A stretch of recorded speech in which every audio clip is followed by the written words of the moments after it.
High জাম্পে রাজ্য পেরিয়ে জাতীয় স্তরের পথে সবুজ, তাকেই সংবর্ধনা ধূপগুড়ি পুরসভার এবং জাতীয় স্তরের প্রশিক্ষণ নিয়ে পরিকল্পনা। সবুজ কলকাতা থেকে ফিরতেই তাকে নিয়ে এই সংবর্ধনা অনুষ্ঠান পালন করা হয়। এদিন সবুজের হাতে মিষ্টির প্যাকেট সহ পুষ্পস্তবক এবং মানপত্র তুলে দেওয়া হয় পুরসভার তরফে। এদিন সবুজের পরিবার এবং সবুজের বিদ্যালয় কর্তৃপক্ষের তরফেও আগামীতে জাতীয় স্তরে বা আগামীতে এগিয়ে যাবার পথ সুগম করতে স্পোর্টস অথরিটি অফ ইন্ডিয়া বা বারিপুর এ সবুজকে ভর্তির ব্যবস্থার আর্জি জানানো হয়। রাজ্য প্রাথমিক বিদ্যালয় সমূহের বার্ষিক ক্রীড়া প্রতিযোগিতায় উচ্চ লম্ফনে রাজ্য সেরা ধূপগুড়ির সবুজ। নিজের পছন্দের ইভেন্ট হাই জাম্পে চ্যাম্পিয়ন হয়েছে ধূপগুড়ি শহরের আর প্রাইমারি স্কুলের পঞ্চম শ্রেণীর ছাত্র সবুজ শীল। গত 5ই মার্চ সবুজের এই জয়ের খবরে খুশির হাওয়া শহর জুড়ে। গত বছর রাজ্য স্তরে হাই জাম্পে তৃতীয় হয়েছিল। উল্লেখ্য, ফেব্রুয়ারি মাসের 5 তারিখ ক্রান্তিতে জেলা স্তরের খেলায় চ্যাম্পিয়ন হয়েছিল সবুজ। শনিবার মেদিনীপুরের অরবিন্দ ময়দানে রাজ্য স্তরের খেলা অনুষ্ঠিত হয়। সেখানেই বাজিমাত করে সবুজ। রাজ্য স্তরের খেলায় এবছর বাজিমাত করবে সবুজ, সেটাই আশা করেছিল শিক্ষকেরা। সবুজের সাফল্যের খবর আসতেই পরিবারের সকলে খুশিতে মেতে ওঠে। শহরের 15 নম্বর ওয়ার্ডের গোবিন্দপল্লীতে সবুজের বাড়ি। তার বাবা পেশায় একজন ব্যবসায়ী। জানা গেছে, পশ্চিম মেদিনীপুরের শালবনীতে প্রাইমারি স্কুলের রাজ্য স্পোর্টস আয়োজিত হয়েছিল। জলপাইগুড়ি জেলার হয়ে একমাত্র সবুজ শীল অংশগ্রহণ করেছিল দুটো খেলায়। সেখানে হাই জাম্পে সোনা জেতে ধূপগুড়ির সবুজ শীল। সোনা জিতে গতবারের আক্ষেপ মেটালেন ধূপগুড়ি আর প্রাইমারি স্কুলের পঞ্চম শ্রেণীর ছাত্র সবুজ।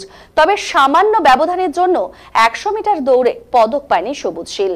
সবুজ শীলের বাবা শঙ্কর শীল জানিয়েছেন, অনেক কষ্ট করে ছেলে সাফল্য লাভ করেছে। তারা ভীষণ খুশি। এখানে পরিকাঠামো নেই, তবুও বিদ্যালয়ের শিক্ষকদের চেষ্টাতে সবুজ এগিয়ে চলছে।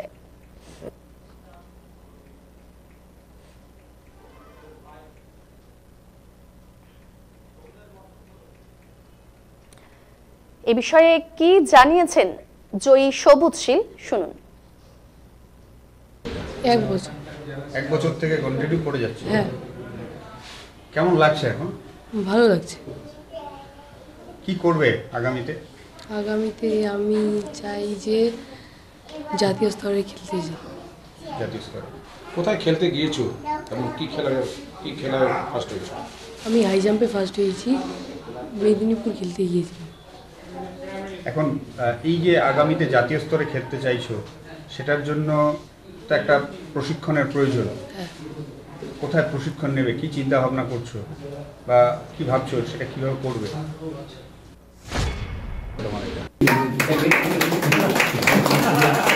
কি জানিয়েছেন এ বিষয়ে ধূপগুড়ি পুরসভার বোর্ড অফ অ্যাডমিনিস্ট্রেশনের চেয়ারপারসন ভারতী বর্মন, শুনবো।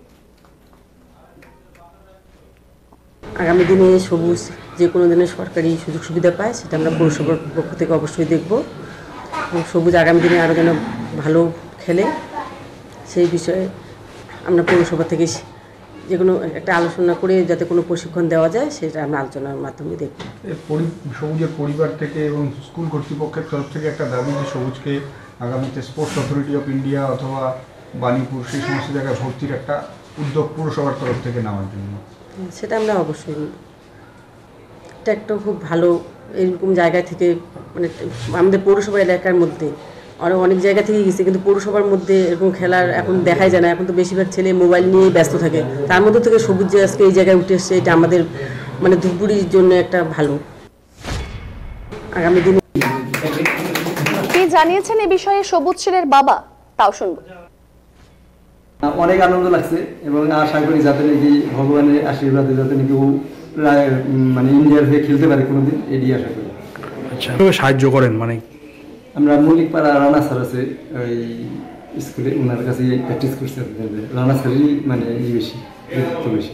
আচ্ছা, আমরা এই জায়গাটা পাড়াইতে কষ্ট হয়েছে, যদিও ইতে গেছে, বাসে গেছে, তারপরে সাইকেলে গেছে। মল্লিকপাড়া স্কুলটা একটু দূরই। আচ্ছা, ওইভাবে যে প্র্যাকটিস করছে মনে করেন সারা বছর। কোন স্কুলে পড়ে? পরে ধুবড়ি স্কুলে। ছেলে জায়গা তো কোনো ব্যবস্থা নেই মানে এইভাবে প্র্যাকটিস করার।